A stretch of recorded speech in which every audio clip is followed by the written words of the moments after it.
Presiden Joko Widodo bertolak menuju Washington DC, Amerika Serikat dalam rangka kunjungan kerja serta serangkaian pertemuan ASEAN-US Special Summit. Presiden Jokowi menyampaikan lewat pertemuan ini ASEAN siap bersinergi dengan seluruh negara mitra ASEAN termasuk Amerika Serikat dan mengembangkan kerjasama di berbagai sektor. Kita akan gali lebih dalam mengenai peran Indonesia dalam pertemuan skala global ini bersama dengan Prof. Siti Rohaini Zuhayatin, tenaga ahli utama kantor staf Presiden atau KSP, serta pengamat hubungan internasional Universitas Padjadjaran, Teuku Reza Shah. Selamat sore, Prof. Siti dan juga Pak Reza. Selamat sore, Selamat sore. Baik, saya ke Prof. Siti Rohaini terlebih dahulu. Prof, sebenarnya apa misi utama yang dibawa Indonesia dalam KTT khusus ASEAN Amerika Serikat ini, Prof? Terima kasih Mas Wilson, tentu kita sudah mendengarkan juga ya dari keterangan Bapak Presiden ya.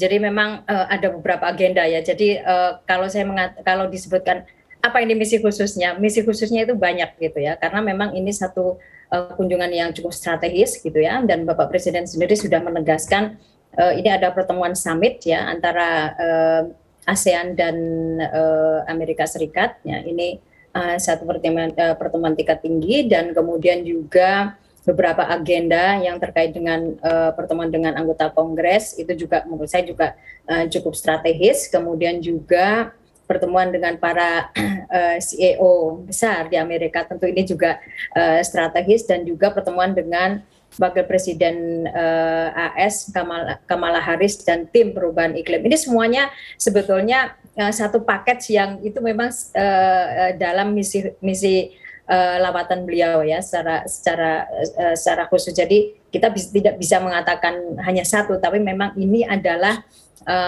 satu kunjungan yang memang dimaksudkan untuk menjalankan beberapa misi strategis.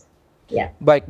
Tadi kan mungkin ada banyak topik yang mungkin akan disampaikan dalam KTT, tapi mungkin yang menjadi urgensinya paling tinggi, kira-kira apa nih Prof, yang mungkin juga akan berdampak secara langsung ke Indonesia ketika ini dibahas di sana? Ya, tentu yang harus kita lihat adalah dinamika dan eskalasi yang terjadi di kawasan ya, kawasan ASEAN, kemudian juga Indo-Pasifik. Tentu kita masih ingat bagaimana dinamika yang terjadi ya di kawasan Indo-Pasifik yang tentu saja membawa dampak bagi ASEAN ya. Kemudian kontestasi dari Amerika Serikat dan Tiongkok misalnya, dan juga dinamika dari fakta dari AUKUS. Ini kan sebetulnya beberapa hal yang perlu dicermati oleh Indonesia, karena bagaimanapun Indonesia ada di ASEAN dan kebetulan juga Indonesia menjadi koordinator dari kemitraan antara ASEAN dan Amerika. Jadi tentu saja fokus yang paling utama adalah bagaimana isu tentang stabilitas dan perdamaian dan juga engagement yang konstruktif ya di ASEAN dan juga di Indo-Pasifik adalah ini adalah puncak dari summit ini, Mas Wilson. Baik, saya ke Pak Reza. Pak Reza, kalau untuk posisi Indonesia sendiri sebenarnya di Indo-Pasifik ini menurut Anda seperti apa? Kita di Indo-Pasifik ini dikenal sebagai middle power yang berkualitas ya. Kita negara yang cinta damai dan kita negara yang bertanggung jawab atas penguasaan kita di sektor geopolitik, geoekonomi, dan geostrategi. Dan untuk itu kita dikenal juga oleh Amerika Serikat dan juga oleh negara-negara di dunia itu negara yang cinta damai, yang mampu membantu penyelesaian konflik-konflik internasional. Dan juga untuk Amerika Serikat sendiri, peranan Indonesia sebagai negara yang berkualitas, yang netral, yang kuat dalam ASEAN, kuat dalam APEC, kemudian akrab dengan nilai-nilai luhur demokratisasi, nilai-nilai universal, kemudian dengan 270 juta penduduknya, ini ada negara yang sangat diperhitungkan oleh Amerika Serikat. Dan Amerika Serikat juga menilai bahwa Indonesia negara yang bertanggung jawab untuk penyelesaian konflik di regional Asia Tenggara dan juga kawasan yang lebih luas, dalam hal ini adalah Indo-Pasifik. Jadi karena itu Indonesia sangat dipercaya oleh negara-negara besar termasuk Amerika Serikat untuk berperan dalam membangun namanya ASEAN Outlook on the Indo-Pacific. Dan kredibilitas kita sudah tidak dipertanyakan lagi, kita adalah negara pendiri ASEAN, negara yang yang akrab dengan hukum internasional. Kemudian kita sebelum Amerika Serikat berkoar-koar tentang senjata nuklir, kita sudah lebih awal memperkenalkan ide Asia Tenggara sebagai zone of peace, freedom, and neutrality. Kemudian kita memperkenalkan prinsip-prinsip Southeast Asia Nuclear Weapon Free Zone. Kemudian lewat berbagai kerangka ASEAN, kita membangun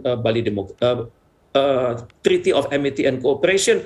Jadi kebanggaan Indonesia untuk bertemu dengan Amerika Serikat, kita tidak berada pada posisi inferior.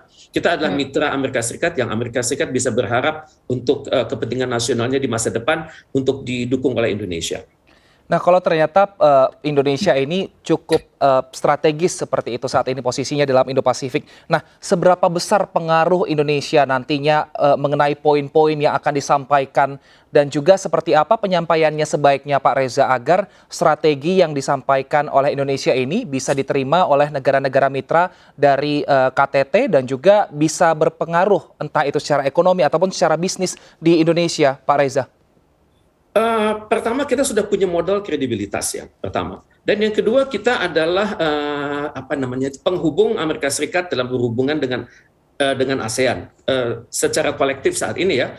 Dan kemudian yang ketiga, Amerika Serikat tahu bahwa Indonesia itu punya kemampuan menangani konflik-konflik regional itu secara terencana, secara sistematis dan secara berkelanjutan. Kita menolak untuk menjadi bagian dari koalisi Amerika Serikat plus Jepang plus Korsel plus Australia. Tidak, kita juga menolak untuk menjadi bagian daripada kepentingan China di Indo-Pasifik. Kita tetap konsisten dengan ASEAN. Jadi hal ini yang membuat Indonesia itu dipertaruhkan. Cuman untuk hal ini agak khusus ya, karena kita berbicara dalam konteks Indonesia sebagai koordinator kerjasama ASEAN untuk bersama Amerika Serikat. Jadi harus piawai sekali mengawinkan kepentingan nasional kita satu, kemudian pada saat yang sama kita merupakan bagian dari ASEAN.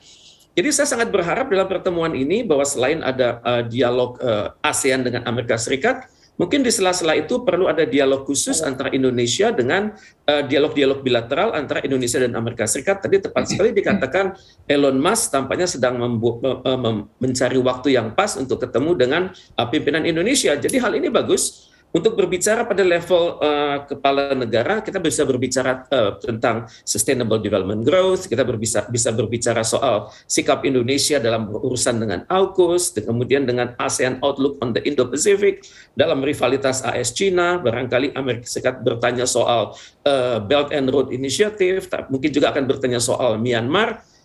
Ya mungkin begitu masuk Myanmar, barangkali Indonesia harus sangat hati-hati sekali karena kita berbicara dalam konteks ASEAN, maka tentunya bahasanya lebih diplomatis daripada kalau berbicara tentang aspek-aspek Sustainable Development Goals, AUKUS maupun Quad. Baik, saya ke Prof. Siti. Prof. Siti, tadi pertemuan bilateral juga perlu dilakukan. Ini selain dengan pertemuan umum dengan anggota-anggota dari KTT dan juga mungkin mitranya. Ini kira-kira secara personal bilateral ini akan bertemu dengan siapa saja nanti untuk kepala-kepala negara, Ibu Siti? Jadi kalau kita lihat yang disampaikan oleh Bapak Presiden ya dan juga oleh Bapak Menko Marves, ini hanya disebutkan di situ adalah beberapa CSO yang strategis ya. CSO yang strategis itu dalam arti bahwa tentu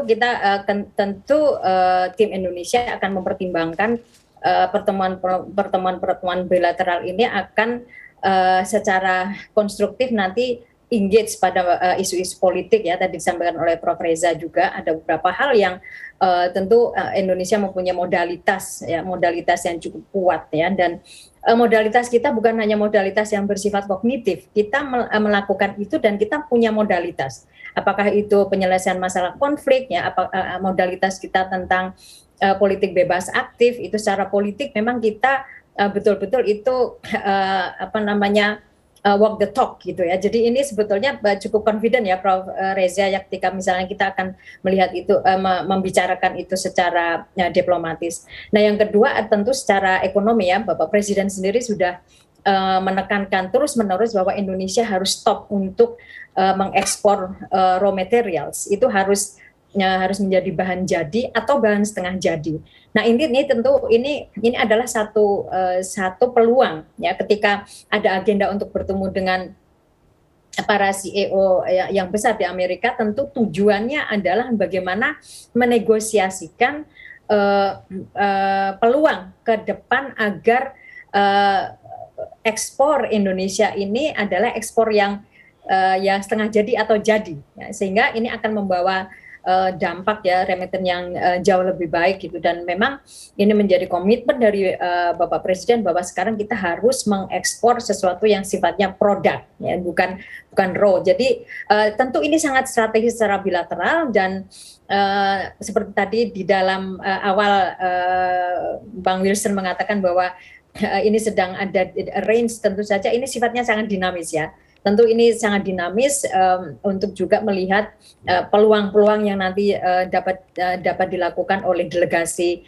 Indonesia. Tetapi pada prinsipnya adalah ini adalah merupakan satu kesempatan dan sebetulnya ini satu kehendak dari Bapak Presiden agar ekspor kita ini menjadi ekspor yang lebih produktif dan juga sifatnya lebih substantif. Kira-kira begitu, Mas Wisnu. Baik, baik. Menarik sekali karena ternyata Presiden Jokowi di sana tidak akan hanya bertemu dengan secara bilateral dengan negara-negara anggota KTT dan juga mitra, tapi juga akan bertemu dengan Elon Musk seperti itu. Nanti kita akan membahasnya usai jeda. Prof Siti dan juga Pak Reza, tetaplah bersama kami pemirsa di MNC News Now.